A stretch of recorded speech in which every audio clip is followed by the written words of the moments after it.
그에게 나타났다. 그가 보니 떨기에 불이 붙었는데도 그 떨기가 타서 없어지지 않았다. 아멘. 네, 마스크를 좀 벗도록 하겠습니다. 네, 오늘 말씀은 우리 모세 이야기를 통해서 말씀을 좀 전하도록 하겠습니다. 우리가 지난 시간에 부활을 얘기하면서 우리가 부활의 그 말씀을 통해서 예수님을 만나야 된다, 제가 이렇게 전했었습니다. 그런 의미에서 모세처럼 이렇게 예수 그리스도를 잘 보여주는, 우리가 이 신학적으로 예표한다고 이게 얘기하거든요. 그런 인물도 사실 흔치 않습니다. 또 마침 매일 성경 본문이 이번 주부터는 출애굽기로 바꾸게 되죠. 네. 출애굽하면 가장 중요했던 사람은 바로 모세입니다. 모세. 출애굽을 하나님의 명을 따라서 이끌었던 사람이 바로 모세입니다. 여러분, 모세처럼 참 극적인 인생을 살았던 사람도 그렇게 많지는 않습니다. 모세는 히브리 노예의 자식으로 태어났지만 이집트 공주의 아들로 자라났습니다. 오두막에서 태어났지만 궁궐에서 살았고 40세까지는 궁궐에서 호화롭게 살았지만 그 이후 80세까지는 광야에서 정말 이름 없는 목자로 살아가야만 했습니다. 그는 늘 말이 어눌했지만 하나님과 누구보다도 깊게 친구처럼 대화를 나누었던 사람이었습니다. 그는 목자의 지팡이로 이스라엘을 이끌었지만 황금 지팡이를 준 이집트의 바로를 꺾을 수 있었습니다. 많은 사람들의 리더였지만 또 모세는 모압산에서 홀로 쓸쓸히 죽어야만 했습니다. 아무도 그의 장례를 치러주지 않았지만 또 하나님께서 친히 모세의 장례를 치러주셨습니다. 인생의 어떤 그 기승전결이 롤러코스터 타듯이 정말 끝과 끝을 왔다 갔다 여러 번을 했던 사람이었죠. 어쩌면 그는 요동쳤던 그 인생의 파도로 인해서 흔들릴 수밖에 없는 삶을 살 수밖에 없었을 것입니다. 하지만 그는 하나님의 신실한 종으로, 위대한 지도자로, 그리스도를 예표하는 사람으로 그 이스라엘을 구하고 구원하는데 귀하게 쓰임을 받았다는 것입니다. 오늘 말씀을 보면서 저는 이런 생각을 한번 해봤어요. 뭐냐면은 모세가 이렇게 하나님에게 쓰이게 된 결정적이었던 어떤 계기가 무엇이었을까? 물론 이럴 줄 알고 하나님께서 그 전부터 이렇게 준비를 하셨던 것이 있겠지만은 그럼에도 불구하고 어떤 그 결정적인 계기, 그 모멘트가 무엇이었을까 한번 생각해 보게 되었습니다. 저는 하나님이 모세를 부르시고 쓰는 것에 있어서 가장 중요한 어떤 그 모멘텀이 됐던 그 변곡점은 바로 모세가 자신이 누구인지를 깨닫기 시작했을 때, 그것이 바로 그 모멘텀이 되었다라고 저는 생각을 합니다. 그렇게 자신의 정체성을 깨달았던 모세를 보시고 하나님은 이스라엘과 세웠던 아브라함과 야곱과 요셉과 그 언약을 맺었던 그 언약을 기억하시고 이스라엘을 구원하시기로 마음을 먹으신 것이죠. 그리고 모세를 통해서 구원을 이루어 가십니다. 여러분, 누구는 하나님께 귀하게 쓰임받는 자로 살아가는 사람이 있고 또 어떤 사람은 그렇지 못한 사람들이 있습니다. 여러분, 우리가 그 변곡점이 무엇인가를 한번 모세를 통해서 같이 나누면 좋겠습니다. 여러분, 모세와 같이 쓰임받는 자는요, 먼저 제일 중요한 것이 내가 나그네임을 깨달아야 됩니다. 내가 나그네임을 깨닫는 자만이 하나님께 쓰임을 받게 되는 것입니다. 여러분, 모세는 우리가 잘 아는 대로 태어나자마자 얼마 안 돼서 이집트 공주의 손에서 자라게 됐습니다. 제가 이렇게 말씀을 전하다 보면은 아직 이게 성경 지식이 잘 모르는 이제 친구들이 많아서 저는 알겠거니 했는데 잘 모르는 친구들이 많더라고요. 그래서 우리가 다 아는 얘기지만은 그 이전의 얘기를 살펴보면은 우리가 그 야곱이 있었죠. 야곱의 아들이 요셉이었습니다. 요셉이 이집트의 총리가 되어서, 노예로 팔려갔다 총리가 되어서 그 7년 대풍년과 환란을 미리 예견하고, 그래서 미리 곡식을 저장해 두었다가 그 환란기에 가뭄기에 사람들에게 나눠주면서 그 이집트도 살리고 주변의 사람들을 살렸습니다. 그때 야곱이 12아들들을 데리고 70명을 동행하고 이제 요셉 자기 아들을 만나러 이집트에 오게 됩니다. 그리고 그때 고센 땅이라는 곳을 주어서 거기에서 살게 하는 것이죠. 그러니까 7년의 시간이 지났지만은 여전히 요셉은 총리였고 그 야곱의 그 가문은 거기서 눌러 앉고 살게 됩니다. 그렇게 살다 보니까 어느덧 400년이 지난 거예요. 400년. 네. 그러다 보니까 거기서 어떻게 됐어요? 막 아이들을 낳고 하다 보니까 유난히 또 하나님께서 아이들 잘 낳게 하신 거죠. 이스라엘 백성들. 그래서 우리 출애굽했을 때 성경의 기록으로는 물론 이게 해석하는 거에 좀 다르게 하지만 장정만 60만 명이에요. 그러니까 아이들까지 다 합치면 2, 300만 명, 3, 400만 명 되는 민족으로 자라나게 된 것입니다. 근데 이렇게 되기 전에 이렇게 자꾸 수가 불어나게 됐는데 마침 또 이집트의 왕조가 바뀌었어요. 왕조가. 그러니까 저희도 그 신혼여행 갔을 때 이집트 잠깐 들렸었는데 뭐죠? 가이드 해둔 친구가 얘기하더라고요. 자기도 왕조가 몇 개나 되는지 한 20 몇 개의 왕조가 고대 이집트에 있었어요. 그러니까 마침 그때가 제 13대 왕조라고 그러더라고요. 우리 학문적으로 풀어보면은 그게 힉소스 왕조라는 건데 그 힉소스 왕조 들어서면서 완전히 분위기가 확 바뀐 거예요. 이들은 이제 요셉이 누군지도 모르고 400년이 지났으니까 단지 이 이스라엘 민족이 점점 수가 불어나니까 불안한 거예요. 그래서 그때부터 이 이스라엘 민족을 탄압하기 시작합니다. 그래서 어려운 일도 맡기고 힘든 고된 노동을 막 시킨 거예요. 노예처럼 막 부린 거예요. 그래도 이들이 자꾸 불어나게 되죠. 어떻게 되면 특단의 조치를 취하게 되는데 바로 아이가 태어났을 때 사내 아이면 무조건 죽여라. 이러한 왕명을 내린 것입니다. 그래서 많은 아이들이 죽어야만 했습니다. 남자아이들이. 근데 그때 태어난 사람이 바로 모세였던 것이죠. 모세가 태어났는데 사내 아이예요. 근데 부모가 보기엔 너무나 아름다웠어요. 뭐 부모가 보기에 안 아름다운 아이가 어디 있겠습니까만은 굉장히 너무나 사랑스러워서 이 아이를 숨겨서 막 키우다가 도저히 이제는 더 이상 숨길 수가 없는 거예요. 걸려서 온 가족이 몰살당할 수도 있는 그런 상황이었던 거죠. 그래서 이 아이를 이 바구니에다가 담아서 나일강에다 흘려보내자. 이 아이는 어차피 죽을 운명이었기 때문에 그 나일강에서 또 파도에 휩쓸려 죽을 수도 있지만 그래도 하나님께서 은혜를 베푸시면은 혹시 살 수도 있을 테니 그렇게 하자 이렇게 한 것이죠. 그래서 어머니와 누나 요게벳과 미리암이 이 아이를 갈대로 엮은 바구니에 이렇게 세워서 나일강에 흘려보냈어요. 근데 때마침 그때 누가 나왔냐면 이집트의 공주가 목욕하러 나온 것이죠. 그리고 저기서 웬 바구니가 떠나는 걸 보고서 딱 이 아이를 보는 순간 이 아이 내가 키워야 되겠다. 그런 마음이 든 거예요. 그래서 이 아이를 키우게 돼서 결국 이 이집트에서 모세는 왕자처럼 이렇게 자라나게 된 것입니다. 결국 모세는 히브리인으로 태어났지만 여러분 히브리인이라는 건 뭐냐면은 이스라엘은 나라의 이름이고요. 그 나라의 민족이 히브리 민족이에요. 12지파의 모든 민족을 히브리라고 그래요. 우리도 이제 대한민국이 있지만은 우리 민족의 이름이 있잖아요. 한민족이라고도 하고 배달민족이라고 하고. 저는 배달의 민족은 아닌 것 같아요. 제가 배달시켜본 거 별로 안 좋아해가지고 배달의 민족은 아닌데 아무튼 그런 이름이 있잖아요. 그것 좀 히브리인이라는 것은 민족의 이름을 얘기하는 것입니다. 모세는 바로 이렇게 히브리 혈통을 가지고 태어났지만 그는 뼛속 깊이 말을 하기 전부터 이집트의 왕궁에서 자라났기 때문에 뼛속 깊이 그는 이집트 사람으로 자라났어요. 이집트의 모든 교육과 문화와 학문을 다 배우고 그 가치관을 배우고 자라났기 때문에 그렇습니다.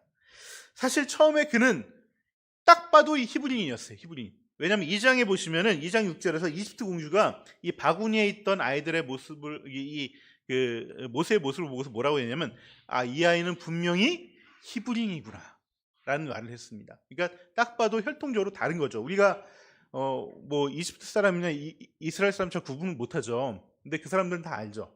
우리가 뭐 대충 봐도 정확하진 않아도 중국 사람, 일본 사람 구분하는 것처럼 한국 사람 구분하는 것처럼 압니다. 그렇게 이렇게 분명히 히브리인이었다는 거예요. 혈통적으로는. 하지만 아무리 혈통이 히브리인이라고 하지만요, 여러분 40년을 정말 말도 못했을 때부터 이렇게 자라났다면은 이 사람은 히브리 사람이라고 말하기가 쉽지 않습니다. 그래서 오늘 본문 19절을 보시면은 모세가 이제 이집트에서 사람을 죽이고 도망쳐 나왔잖아요. 도망쳐 나와서 미디안 광야에 들어갔을 때 그 루엘의 딸들이 그 우물에서 이제 다른 목자들한테 막 괄치를 받고 물도 못 기르게 막 하니까 도와줬다고 하는 얘기를 이제 아버지에게 얘기할 때 뭐라고 얘기했냐면 어떤 이집트 사람이 나를 도와줬다 이렇게 얘기합니다. 네. 그러니까 완전히 거기에 딱 이집트 사람이 된 거예요. 하지만 그러면서도 한편으로는 자기는 이 모세는 아마도 자신이 어떤 사람인가, 내 근원은 누구인가 굉장히 고민해서 자랐을 것 같아요. 그래서 계속해서 자라면서 자기 생부모들과도 계속해서 만남을 가졌던 것 같아요. 이집트 사람을 죽였을 때도 사실은 형을 만나러 가려고 그 고센 지역에 갔다가 그 일을 이제 사람을 죽이게 된 것이죠. 그만큼 계속해서 관계를 맺고 나는 도대체 누구인가를 고민했던 것 같아요. 그 안에는 분명히 히브리 사람의 그 DNA가 남아있던 것이죠. 여러분, 이게 어떻게 가능했냐면요, 아마도 그의 누나였던 미리암이 그에게 이런 것들을 계속해서 심어줬을 가능성이 큽니다. 우리가 공주가 이 모세를 발견하고서 얘를 키워야겠다 생각했는데 그때 마침 그 방울이를 흘려보냈던 미리암이 그 옆에 있었거든요. 그래서 얘를 어떻게 키울까 하다가 보니까 미리암이 딱 나타나서 제가 키우겠습니다 이렇게 해서 누나가 그걸 키워줬어요. 그러니까 젖도 먹이고 이제 실제적으로 막 이 아이를 돌보는 것들은 물론 이제 그 공주의 양자로 이제 입양을 했지만은 실제적인 어떤 보모로서는 자기 친누나가 이것을 키워준 거죠. 그러니까 친누나는 자기 돈도 안 들이고 월급 받아가면서 이렇게 죽을 뻔한 아이를 잘 키워냈던 것입니다. 사실 정말 사람의 정체성은요, 누가 키우는지에 따라서 달라집니다. 달라져요. 아무리 학교에서 많은 것들을 가르친다 할지라도 어떤 부모 밑에서, 어떤 신앙을 가진 부모 밑에서, 어떤 가치관을 가진 부모 밑에서 자라는가에 따라서 아이의 정체성이 굉장히 많이 바뀌게 됩니다. 제가 금요일 날에도 목장 모임에서 제가 말씀드렸죠. 이스라엘이라는 나라의 정체성은 유대인 어머니들의 양육 방법에 의해서 지켜졌다 라고 얘기를 했습니다. 사실 1948년도에 2차 대전이 끝나고 이스라엘이 그때 새롭게 건국을 했어요. 팔레스타인 땅에 이스라엘이라는 나라를 새로 세워주기로 유엔을 비롯해 각국에서 협의를 했습니다. 그래서 그때 세계 각국에 흩어졌던 이 유태인들이 그곳에 모여들었습니다. 그래서 나라를 세웠죠. 나라를 세우려고 이제 사람들이 막 입국 심사를 하고 막 있는데 줄을 서고 있는데 그 사람들 딱 보니까 생김새가 다 다른 거예요. 다. 저쪽 유럽 쪽에 살던 사람들은 약간 서구인 같이 생겼고, 이런 러시아에 주로 살던 사람들은 이게 동구인처럼 생겼고, 또 심지어 아프리카에 살던 사람들은 피부 색깔도 약간 좀 까무잡잡하니 그러면서 아프리카 사람처럼 생겼다는 거예요. 그래서 도대체 그러면 유태인이 누구냐? 저 사람들이 다 자기는 유태인이라고 그러는데 도대체 유태인의 기준이 무엇인가? 이 문제를 가지고 굉장히 그때 이스라엘은 굉장히 큰 토론도 하고 막 그 논쟁도 하고, 그러다 결국 이제 법으로 통과된 게 있죠. 그것이 바로 뭐냐면 엄마가 유태인이면은 그 사람은 유태인으로 인정하겠다라는 거예요. 엄마가 유태인이면. 왜냐하면은 유태인 여인들은, 엄마들은 아이가 태어나면은 그때부터 아이에게 말씀도 가르치고 기도도 하고 이스라엘의 역사를 가르치면서 이 아이들을 키워내요. 그래서 유태인으로서의 정체성을 심어준다는 것이죠. 이것 때문에 바로 그 양육자가 엄마, 그러니까 유태인의 엄마라면은 이 아이도 유태인의 정체성을 가졌을 것이다라고 이렇게 인정을 한다는 것입니다. 여러분, 우리도 마찬가지예요. 뭐냐면 우리의 신앙의 정체성을 잊지 않기 위해서는 우리가 어떤 사람인가를 늘 생각해 봐야 돼요. 늘 깨달아야 됩니다. 사실 모세도 이집트의 교육을 받으면서도 혈통적인 것은 자기가 히브리인이라는 것을 잊지 않고 자라났습니다. 하지만 정작 중요한 것을 잃어버리고 있었어요. 정작 중요한 거. 그게 뭔지 아십니까? 정작 중요한 거. 이게 오늘 말씀의 핵심입니다. 핵심. 여러분, 우리도 마찬가지예요. 신약 시대를 살아가는 우리들도 예수 그리스도를 주님으로 고백하는 우리들에게도 똑같이 중요한 바로 이것을 잊지 말아야 됩니다. 우리 신앙인으로서의 정체성. 그게 뭘까요? 그것은 바로 우리는 이 땅에서 살아가는, 세상에서 살아가지만 우리는 하나님의 백성이라는 거예요. 이 말을 다른 말로 바꾸면요, 성경에서 주로 표현하는 말이 뭐냐면은, 우리가 하나님의 백성이라는 말을 다른 말로 표현하면은 우리는 이 땅에서 나그네 된 삶을 살아야 된다라고 성경은 말하고 있어요. 나그네 된 삶. 성경은 계속해서 우리가 이 땅에서 나그네임을 잊지 말라고 강조합니다. 이 세상이 전부인 것처럼 이 세상에서 떵떵거리며 살아가려고 그것에 목적을 두고 살아가는 것이 아니라 이 세상에서의 성공이 아니라 하나님의 백성으로서 하나님의 그 법 안에서 하나님의 뜻 안에서 우리가 성공을 이루기 위해 노력을 해야 된다는 것이죠. 그래서 11장 히브리서 11장 믿음장이죠. 그 믿음장의 그 믿음의 사람들 결론적으로 하는 말씀이 뭐냐면 막 믿음의 사람들 쭉 열거합니다. 아브라함은 어땠고 누구는 어땠고 계속 얘기합니다. 그리고 마지막에 이 믿음의 사람들은 다 땅에서는 외국인과 나그네 신세임을 고백하는 사람들이었다라고 히브리서는 얘기하고 있습니다. 여러분 베드로 사도도 마찬가지죠. 베드로서 1장 17절에 보시면은 이 땅에서 나그네로 있을 때 너희들이 경외하며 하나님을 경외하며 두려워하며 지내라 이렇게 말씀하고 있습니다. 우리 바울 사도도 역시 마찬가지입니다. 빌립보서 3장 19절 20절에 보시면은 그러니까 이 저희들은 뭐냐면 믿지 않는 세상의 사람들이에요.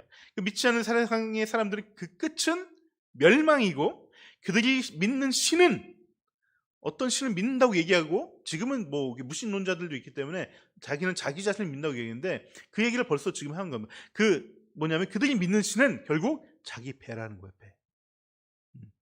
자기 입속을 위해 살아간다는 거예요. 네. 그게 자신의 신이에요. 무신론자들 그들이 믿는 것은 자기 입속을 믿고 살아가는 것입니다. 땅의 일만 길고 생각하는 자들이라고 얘기를 합니다. 그러면서 오직 우리의 시민권은 하늘에 있으니 우리는 이 땅에서 나그네로 살아가야 한다고 힘주어서 강조하셨던 것입니다. 여러분 이스라엘 민족을 히브리인이라고 아까 제가 말씀드렸잖아요. 여러분 이 히브리인의 의미가 뭐냐면은 건너온 자란 뜻이에요. 건너온 자. 애굽이 아니라 가나안에서 이 야곱 그 가족 70명이 어떻게 했어요? 건너왔죠. 그래서 히브리인이라고 불렸던 거예요. 네. 무슨 말이냐면은 이주민이란 뜻이에요. 외국인이란 뜻이에요. 이방인이란 뜻이에요. 그 땅에 정착한 토착민이 아니라 그 땅에서 어쩌다 흘러 들어와서 잠시 살다가는 그런 거류민, 흘러 가다가 살아가는 사람들이란 뜻이 바로 히브리인이란 뜻입니다. 하나님의 백성은 뼛속까지 이 땅에서 나그네처럼 살아가야 된다는 것을 말하는 것이죠. 근데 바로 모세가 이것을 깨달은 거예요. 모세가 이것을 깨달은 거예요. 나이 80이 다 돼서 그것을 깨달은 거예요. 그가 40년 동안 자라왔던 이집트에서 쫓겨나고 같은 동족에게 또 배척당하면서 미디안 광야로 숨어 들어가서 다시 40년을 살아가는데 그때 그가 깨달은 것이 바로 인생은 나그네구나. 나는 정말 나그네구나. 여기도 저기도 아닌 그런 나그네로 살아가는구나 라고 깨달았다는 것입니다. 다 이렇게 호화로운 삶을 살다가 이제는 광야의 한 구석에서 아무도 몰라주는 그런 목동의 일을 하면서 목자의 일을 하면서 자신이 내 인생은 나그네의 삶이구나 라는 것을 깨달았다는 것이에요. 그래서 22절을 보시면은 오늘 말씀 22절을 보시면 십보라와 결혼을 통해서 낳은 아들의 이름을 게르솜이라고 짓습니다. 게르솜은 나그네 된이라는 뜻이에요. 나그네 된. 이렇게 지으면서 내가 여기서 나그네가 되었구나라고 고백을 한다는 것이에요. 그는 혈통적으로 히브리인 것만은 기억하고 있었지만은 모든 것을 잃고 나서 내 정체성, 진짜 히브리인의 진짜 의미가 무엇인지를 깨달은 거예요. 나는 나그네로 살아야 되는 거구나 라는 것을 깨닫게 되었다는 거예요. 여러분 우리도 마찬가지입니다. 우리가 무늬만 기독교인이고 교회 다니니까 그냥 크리스천이 아니라 우리가 이 땅에서 나그네라는 것을 우리가 깨닫지 못하면은 우리는 이 땅 안에서 우리는 여전히 노예처럼 살아갈 수밖에 없어요. 진정한 자유가 없이 진정한 내 인생의 주인으로 살아갈 수 없게 됩니다. 우리가 세상에 속하지 않고 하나님께 속한 백성, 그래서 이 땅에서는 나그네라는 걸 깨닫지 않는다면은 우리는 진짜 자유를 얻지 못한다는 거예요. 성경에서 말하는 나그네라는 것은요, 무슨 집도 뭐 절도 없이 그냥 떠돌아다니는 그런 떠돌이를 단순히 의미하는 게 아니에요. 그냥 소유 없이 살아가는 것이 아닙니다. 성경에서 나그네라는 것은 이 땅의 가치관을 따르지 않고 하늘의 가치관을 따르기 때문에 결국 이 땅에서는 이방인처럼 살아가야 된다는 것이 나그네라는 의미예요. 그런 의미에서 나그네라는 이름을 붙여준 겁니다. 여러분 우리가 늘 착각하는 게 있어요. 잘 착각하는 게 있어요. 내 인생은 내 거니까 내 인생을 내 맘대로 살아갈 거야. 내가 원하는 것을 하고 내가 원하는 것을 모으고 나를 위해 살아갈 거야. 이 세상의 주인공은 나니까 나는 정말 주인공답게 살아갈 거야. 그리고 이게 정말 내가 자유롭게 살아가는 거야 라고 생각합니다. 물론 이 말만 따지면 전혀 틀린 말이 아닙니다. 우리는 그렇게 살아야 됩니다. 옳은 말입니다. 하지만 그렇게 우리가 살아가려고 하다 보면은 실제로는 우리가 원하는 것을 얻지 못할 때가 너무나 많습니다. 그 이유는 내가 원하는 것이 내가 원하는 게 아니에요. 사실은 내가 원하는 것은 그냥 세상 사람들이 원하는 것을 내가 원하는 것뿐이에요. 세상의 가치관을 내 가치관으로 믿는 것뿐이에요. 그러니까 많은 사람들이 그것을 원하고 그것을 따르기를 원하기 때문에 뭐가 생기겠어요? 당연히 경쟁이 생길 수밖에 없습니다. 그 속에서 소수의 사람들만 자기가 원하는 것을 얻고 나머지는 다 실패자로 살아갈 수밖에 없습니다. 그래서 막상 내가 원하는 자유로운 삶을 살려고 애쓰지만 결국은 대부분 노예의 삶 같은 삶을 살아가는 경우가 많다는 것입니다. 여러분, 이스라엘은 훗날에 그 몸은 출애굽해서 자유로워졌지만 결국 광야를 뱅뱅 돌다가 거기에서 죽고 말았습니다. 이들이 실패한 이유는 단 한 가지예요.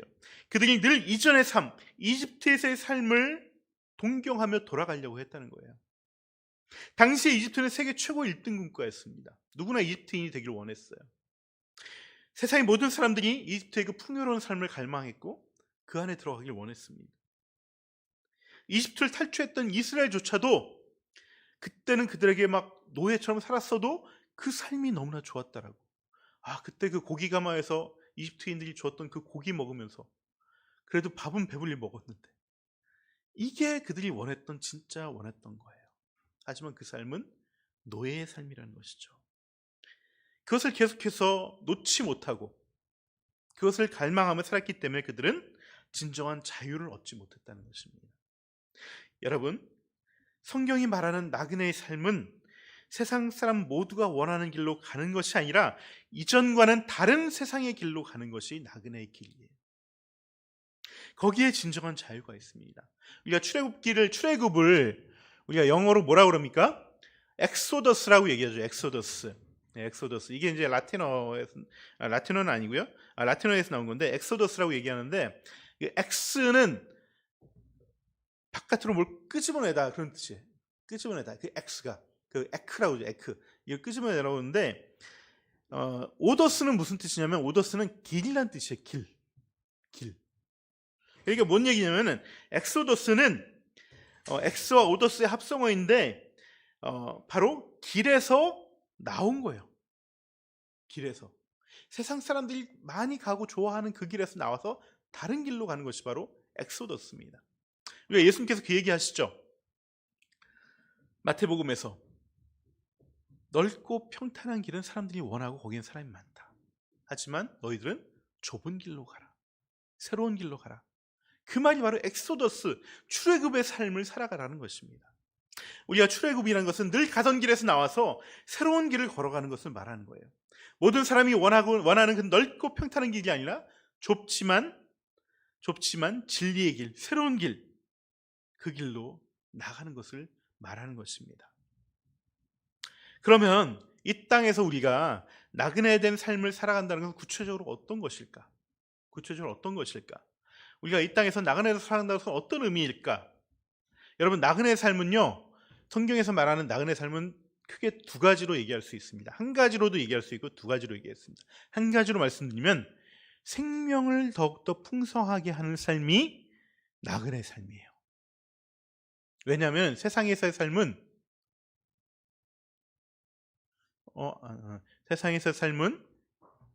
생명보다는 뭘 더 중요시 여깁니까? 효율과 이익을 더 중요시 여기기 때문에 그렇습니다.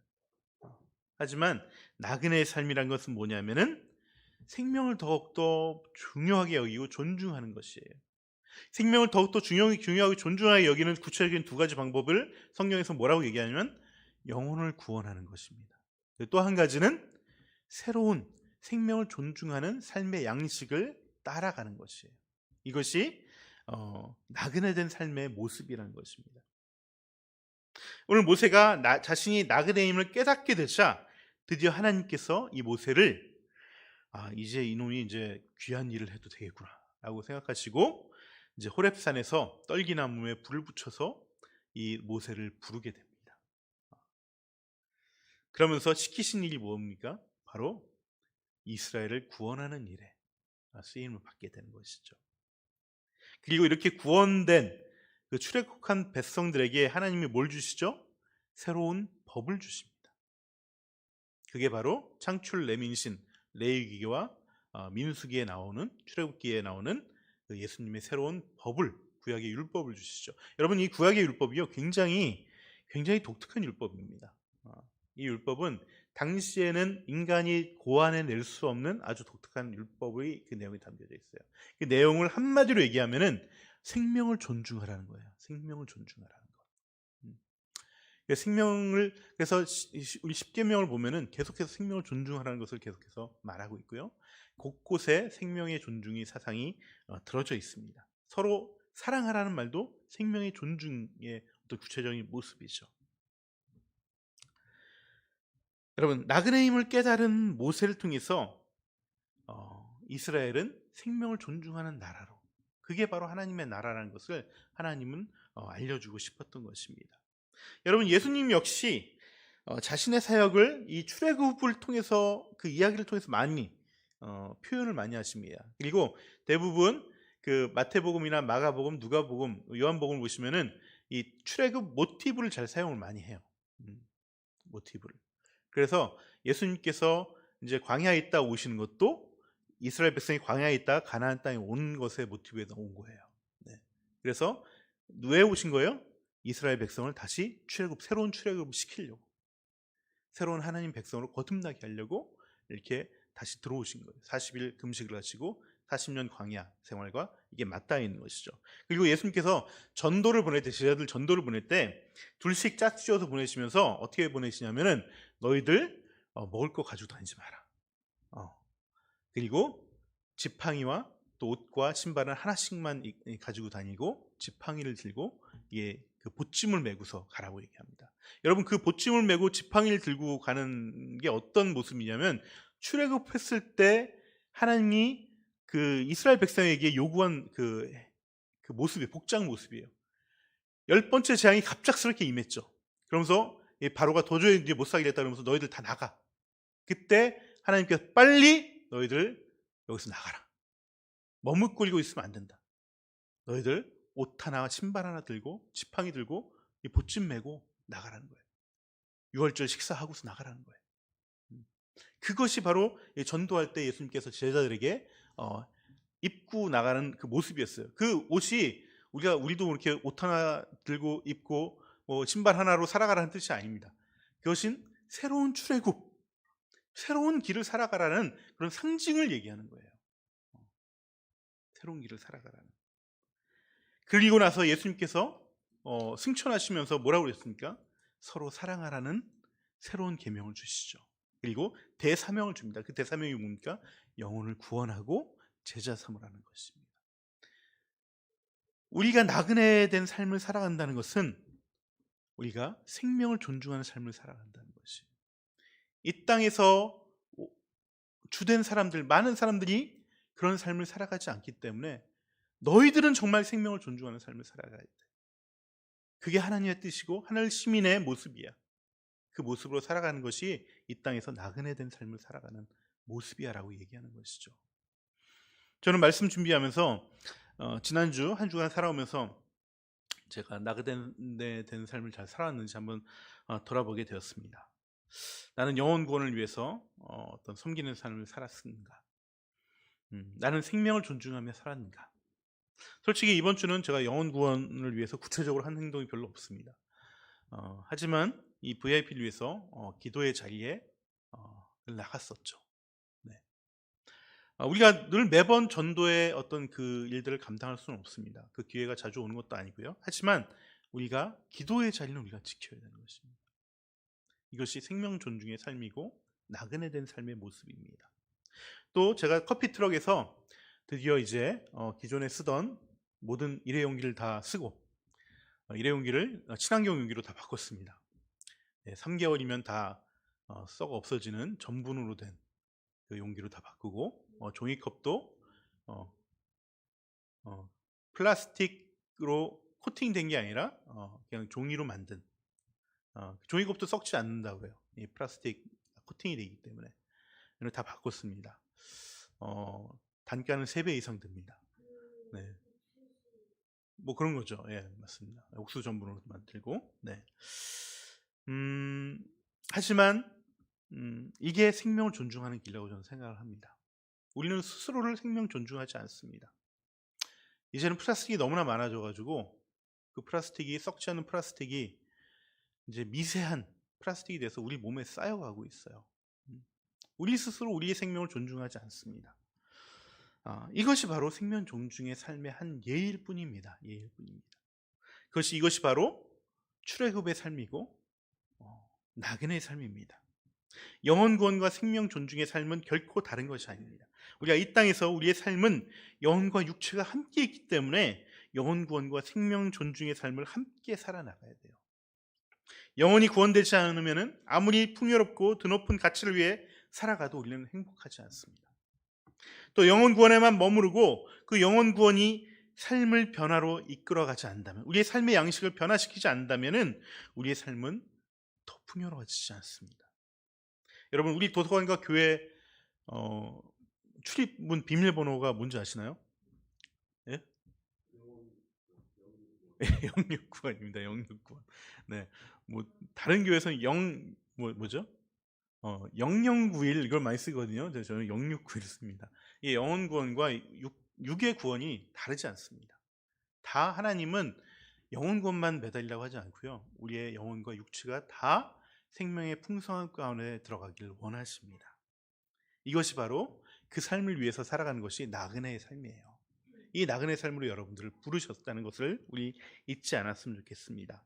우리 이번 한 주 우리가 나그네임을 고백하면서 영혼 구원을 위해 기도의 자리를 지키고 또 생명 존중의 삶을 위해 작은 것 하나라도 서로를 응원하고 격려하고 또 이 세상에 생명을 더욱더 풍요롭게 할 것이 무엇인가를 찾아서 지켜가는 저와 여러분이 되면 좋겠습니다. 우리 그 나눔 한번 보시겠습니까?